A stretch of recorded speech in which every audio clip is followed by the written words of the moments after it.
Hello, everybody, and thank you for tuning in to the Indiana State Police Roadshow. I'm your host, Sergeant John Perrine from the Public Information Office at the Indianapolis District. The Roadshow is brought to you each and every week by the Indiana State Police Alliance and Cops for Kids, a subsidiary of the State Police Alliance. For more information about our sponsor, you can visit them at www.indianasfinest.com. We have two fantastic guests once again for you this week. From the Public Information Office downtown, First Sergeant Ron Galvez, a regular on the show. We appreciate you coming in. Good morning, John. Thank you much. Yeah. And from the the Better Business Bureau here in Central Indiana, Tim. Sorry, I've already Maniscalco. Tim Maniscalco from the Better Business Bureau. And boy, we've got a lot of information for you today. Christmas shopping coming up. Everybody's looking to get a deal, but boy, you probably get a lot of calls about, hey, I think I've been scammed. Right? Yeah, this is a very busy time for us. We do get a lot of those calls, and we do get a lot of reports on our Scam Tracker. And for people who are not familiar with Scam Tracker is an interactive tool where you can go online, you can report a scam, and then you can also see what scams are going on in your area. So if you go to scamtracker.org, a map will come up, and then you can hone right into your particular area, and then all the little dots on there are scams that have been reported to us, and then you can click on those and read exactly what's going on. So it's constantly changing information. Every day we get scams in, so it's a great way to find out what scams are going on, what scams are kind of quote popular, or if you've been scammed, please report that to us, because that's a great way to get that information out to the consuming public. What if you don't fall for it, but you know it's a scam? We actually take both people that have fallen for a scam or attempted to be scammed. Okay. We want to know both of those. So a lot of those are where people have lost no money, but they say, hey, I've got this phone call, I've been contacted via this email, somebody's tried to take some money from me. So it's really both successful and unsuccessful scams. And our goal here is to try to just inform people, hey, this is what's going on. So if you see this or somebody does this to you, this is what the scam is all about, and this is kind of the modus operandi. Now, First Sergeant, I know that you probably get the same calls I do, where people, they know it's a scam, and they'll call you and say, hey, I've got their phone number, I've got their email. Why don't you guys investigate? Talk about the difficulty of investigating these scams. And I think Tim could probably, speak to this as well, but it's a lot of times these scams don't originate domestically. Right. They originate from places overseas, and, we've heard of instances where those numbers have been traced back. I heard of one that it ended up in a phone booth somewhere in the middle of nowhere, Canada. Yeah. And now with the technology, these scam artists are able to what's called spoof phone numbers. Right. So at a program I did, there was a lady that said, I got a phone call from my sister's phone number. And when I answered the number or answered the phone, it was a scam artist trying to scam me out of money. It wasn't even my sister. So they're using all kinds of technological ploys to try to get you, the unsuspecting consumer, to open your wallet and let them have easy access. Now, Tim, if somebody's out there seeking a deal and you're internet searching for the toy of the year at Christmas, and you find somebody selling it on eBay, and how do you know that it's legitimate if you're buying it from one of those websites like eBay or Craigslist or Facebook Marketplace?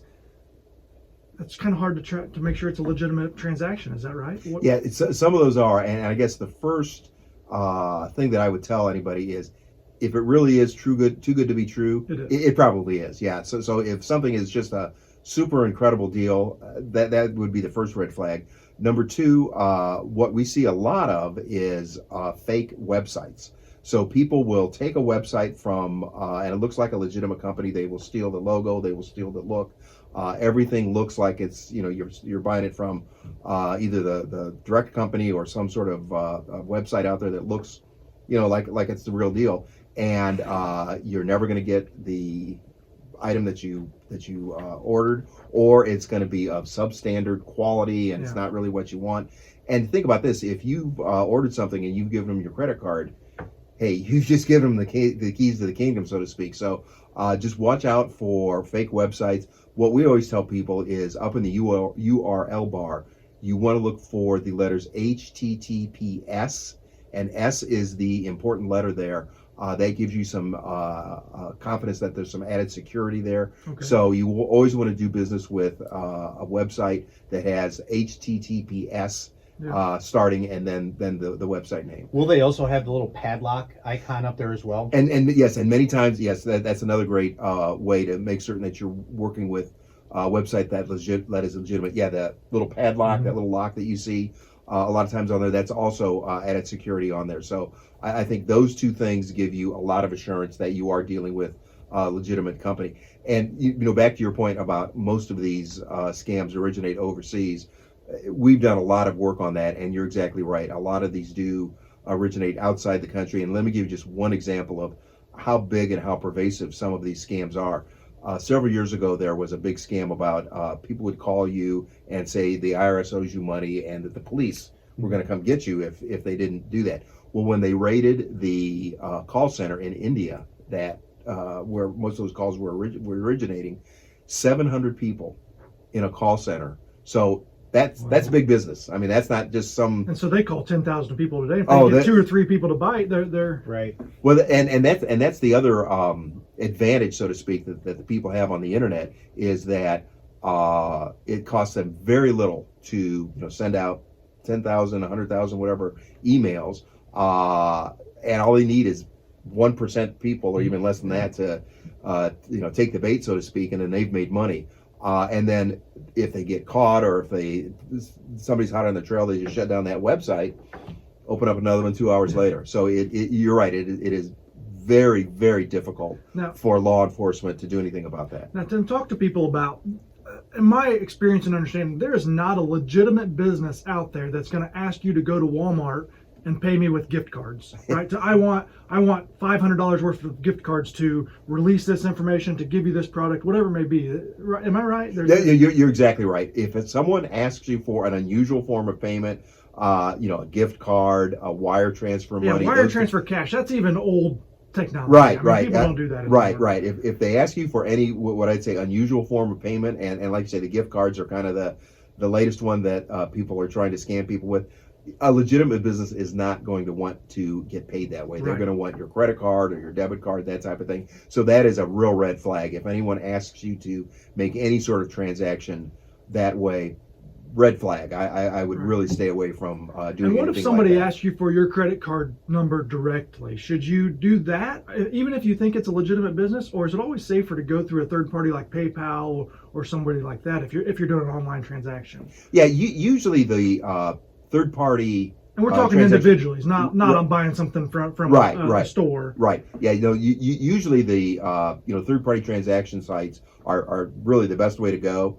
Now, giving you, like you say, giving your credit card to if you're going to buy something from Kohl's or Target or Walmart online, sure, they're legitimate companies and they're going to protect your identity. But giving your credit card information or any sort of personal financial information like that to an individual, there's no security there whatsoever. Right. Yeah, because something, I mean, I know there's a lot out there, but something like PayPal, anybody with an email address you can pay. So like if I needed to send Ron $100, I could send Ron $100 through PayPal. So it doesn't, somebody might tell you, well, I don't do PayPal. Well, then I don't know that this transaction needs to happen if you want me to pay you cash or send you whatever, Correct. Yeah. Once again, signing up on those, if you're going to be a seller of something, is not a difficult thing to do, and you can do that pretty easily. So I'd stay away from those. And then also, if you are going to pay, a credit card is always you always have the most protection with a credit card. Good point. Yeah, and I will tell you that the banks have gotten pretty sophisticated. Financial institutions have gotten pretty sophisticated on identifying, if there's a transaction out there that doesn't look right, or if your number's been stolen, and there's some transactions that don't look right. So if you do get some sort of notification from your financial institution, pay attention to that, because those guys are pretty good about figuring that stuff out on a credit card. If I can, so speaking of credit cards, we know about skimmers and scammers and things like that. I read online the other day that shopping online, now that some of these bad guys have come up with ways to skim your credit card numbers from a legitimate shopping site. Have you heard anything like that? Yeah. We've seen some things like that too, where they can go in and get that type of information. The problem with technology and the internet and all of that is that the scammers, they've got very smart people working for them, and they can figure out ways around that. And it always seems like the minute that you catch them doing something, They stay a step ahead. yeah, of they're one step ahead. Yeah. So you just really have to be, number one, informed, number two, diligent, and make certain that you are dealing with legitimate companies, and that's not always easy to do. But just kind of take some time there and look at things. On a website, what we find a lot is there will be either misspellings of words because these originate out of foreign countries, or the grammar and the English just doesn't make sense. Yeah, it's not how we Right. would talk or how we would present something. So if you see a website that misspelled words and ways in which we wouldn't express it here in the way that we speak and write, that can be a real red flag too. Yeah, and maybe you're car shopping and you find a great deal on a car on Craigslist or whatever, and the person says, "Hey, yeah, I have the car in storage in Kansas right now. It's ready to be shipped. It's my aunt's car. She died." They give you the whole story. It's a believable story. That's just something that doesn't happen. Oh, no, if you no, can't look at a car or something like that. If you can't look at it, I wouldn't suggest. Exactly. Yeah, that's a real classic one. They've got a great deal on a car. That's but right. The car is, like you say, For 3 jet states away. skis or boats or anything Right, like that. right. It's always far away, and it's ready to be shipped, and you just send me the money, and I'm going to ship it to you. Yep. Yeah, we see that one all the time. Yep. So what else do you see during the holidays when people try to get scammed or tricked? Yeah, I tell you, the big one that we see is with charitable giving, and the reason for that is about a third of all personal charitable giving is done between Thanksgiving and the end of the year. A lot of people want to get their charitable donations in for taxes and things like that. Well, the scammers know that, so the scammers will pretend to be charities.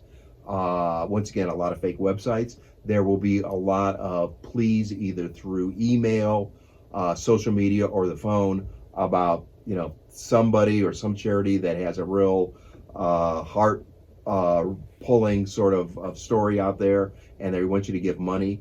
And if they're very persistent, or really get to the money part of it very quickly, or if it's some sort of real sad story out there that's really pulling at your heartstrings, those are the types of things to be careful of, because they know people want to give money. They know people are charitable at this time of year, and the scammers know that. So charities, I think, are a big problem this time of year. Now, does the Better Business Bureau monitor that? Do you guys have information on legitimate charities versus illegitimate charities? Is there? In fact, we do. Yes. In addition to accrediting businesses, we also accredit charities. There are certain standards that we make an accredited charity adhere to. So it's a good idea to go to our site. In fact, the best site to go to is the BBB affiliated site. Is called Give, Give, give.org. You can check out charities, and really what we require those charities to do is be very transparent.